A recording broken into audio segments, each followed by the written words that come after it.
नमस्ते दोस्तों, आप लोगों का मेरे इस YouTube चैनल पर स्वागत है। आज की इस वीडियो के माध्यम से दोस्तों मैं आपको BLLB फोर्थ सेमेस्टर का एग्जामिनेशन 2019 के क्वेश्चन पेपर लेकर आया हूं। दोस्तों आज का सब्जेक्ट है पॉलिटिकल साइंस यानी कि राजनीति विज्ञान। एग्जाम में पेपर 60 नंबर का पूछा जाता है, जिसमें आपको 5 ऑब्जेक्ट दिए गए थे और 5 नंबर की 10 क्वेश्चन दिए गए थे। दोस्तों आपको एक बात पेपर में ध्यान रखना है कि आपसे अगर पेपर का कोई भी क्वेश्चन नहीं बन रहा है, फिर भी आपको उस पेपर का प्रत्येक क्वेश्चन लिख कर आना है, तो आपको पूरे नंबर दिए जाएंगे। किसी भी क्वेश्चन को छोड़ना नहीं है। दोस्तों इस क्वेश्चन पेपर से 4 या 5 क्वेश्चन आपके पेपर में रिपीट किए जाएंगे। आपको अंदाज़ा लग जाएगा कि पेपर में किस प्रकार के क्वेश्चन पूछे जाते हैं और आगे भी दोस्तों इसी प्रकार के क्वेश्चन पूछे जाएंगे। दोस्तों चलिए हम जानते हैं वस्तुनिष्ठ प्रश्न जो पूछे गए थे, और 5 प्रश्न थे 2-2 नंबर के। इसमें पहला प्रश्न पूछा गया था, सही उत्तर का चयन कीजिए। पहला कहता है गीता रहस्य के रचयिता कौन है। दोस्तों गीता रहस्य के रचयिता बाल गंगाधर तिलक है, यानी कि इसका डी ऑप्शन है, सही है। इसके बाद दूसरा पूछा गया था पंचायती राज्य के सबसे बड़े समर्थक कौन है, यानी कि दूसरा ऑब्जेक्ट है जो कहता है पंचायती राज्य के सबसे बड़े समर्थक कौन थे। इसका दोस्तों सही आंसर है नेहरू जी, यानी कि सी ऑप्शन सही है।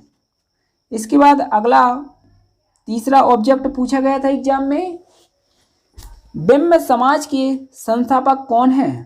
ब्रह्म समाज के संस्थापक राजा राम मोहन राय है, यानी कि ए ऑप्शन सही है। इसके बाद चौथा पूछा गया था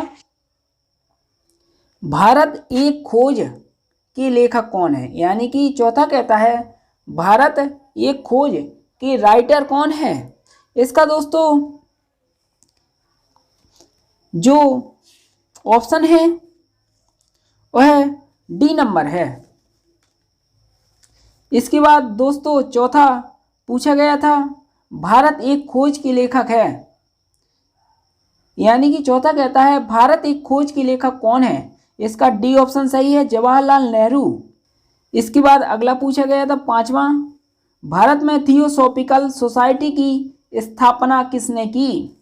दोस्तों इसका सी ऑप्शन सही है, एनी बेसेंट ने। इसके बाद दोस्तों एग्जाम में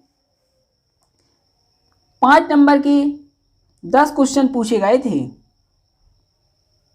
दूसरा क्वेश्चन पूछा गया था राजा राम मोहन राय के राजनीतिक विचारों का मूल्यांकन कीजिए, यानी कि दूसरा क्वेश्चन कहता है राजा राम मोहन राय के जो राजनीतिक विचार थे उसका मूल्यांकन करिए।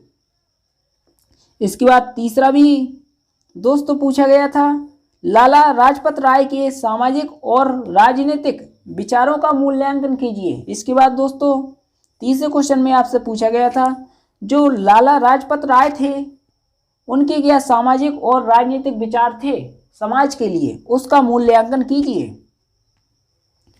चौथा क्वेश्चन, अशांति के युग से मानवता की एकमात्र आशा गांधीवाद है, विवेचना कीजिए।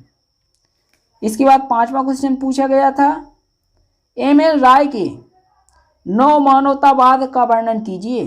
6वां, डॉक्टर अंबेडकर के सामाजिक व राजनीतिक विचारों का वर्णन कीजिए। इसके बाद दोस्तों 7वां क्वेश्चन पूछा गया था अरविंद घोष के विश्व बंधुत्व संबंधी विचारों का वर्णन कीजिए। 8वां, भारत की राष्ट्रीय जागृति में स्वामी विवेकानंद की भूमिका को समझाइए। दोस्तों यह काफ़ी महत्वपूर्ण क्वेश्चन है, कम से कम 5 या 6 क्वेश्चन आपके आने वाले एग्जाम में रिपीट किए जाएंगे। 15 जून से दोस्तों एग्जाम चालू हो जाएंगे BLLB फोर्थ सेमेस्टर के। इसके बाद 9वां क्वेश्चन पूछा गया था राम मोहन लोहिया के समाजवादी संबंधी विचारों का वर्णन कीजिए, यानी कि 9वां क्वेश्चन कहता है राम मोहन लोहिया जो थे उनके समाजवादी संबंधों विचारों की विवेचना यानी कि वर्णन कीजिए। इसके बाद दोस्तों 9वां क्वेश्चन पूछा गया था, राम मोहन लोहिया के समाजवादी संबंधी विचारों का वर्णन कीजिए। इसके बाद 10वां क्वेश्चन पूछा गया था, जवाहरलाल नेहरू आधुनिक भारत के शिल्पी थे, समझाइए। यानी कि 10वां क्वेश्चन कहता है जो जवाहरलाल नेहरू थे वे आधुनिक भारत के शिल्पी थे, समझाइए। इसके बाद 11वां पूछा गया था, तिलक उन महानतम पुरुषों में से थे जिन्होंने भारतीय राष्ट्र के निर्माण और जन जागरण में सर्वाधिक योगदान दिया है। उपरोक्त कथन की विवेचना कीजिए। दोस्तों यह 11 क्वेश्चन आपके BLLB 4th सेमेस्टर के एग्जाम में पूछे गए थे। इसी क्वेश्चन पेपर के हिसाब से दोस्तों आपको अपनी तैयारी करना है कि किस प्रकार के क्वेश्चन एग्जाम में पूछे जाते हैं, और इन क्वेश्चन को आपको बहुत ही अच्छे से तैयार कर लेना है। कम से कम 4 या 5 क्वेश्चन दोस्तों आपके एग्जाम में इसी क्वेश्चन पेपर से पूछे जाएंगे। और दोस्तों आपके एग्जाम में 5-10 नंबर के ऑब्जेक्ट भी पूछे गए थे। बहुत ही सिंपल ऑब्जेक्ट थे और पेपर भी बहुत ही सिंपल था। लेकिन दोस्तों आपको एक बात ध्यान रखना है कि किसी भी क्वेश्चन को आपको एग्जाम में छोड़ना नहीं है, उसको भी लिखना है। अगर नहीं भी बनता है फिर भी आपको लिखना है, उससे संबंधित आपको पूरे नंबर दिए जाएंगे। दोस्तों धन्यवाद। जय हिंद, जय भारत।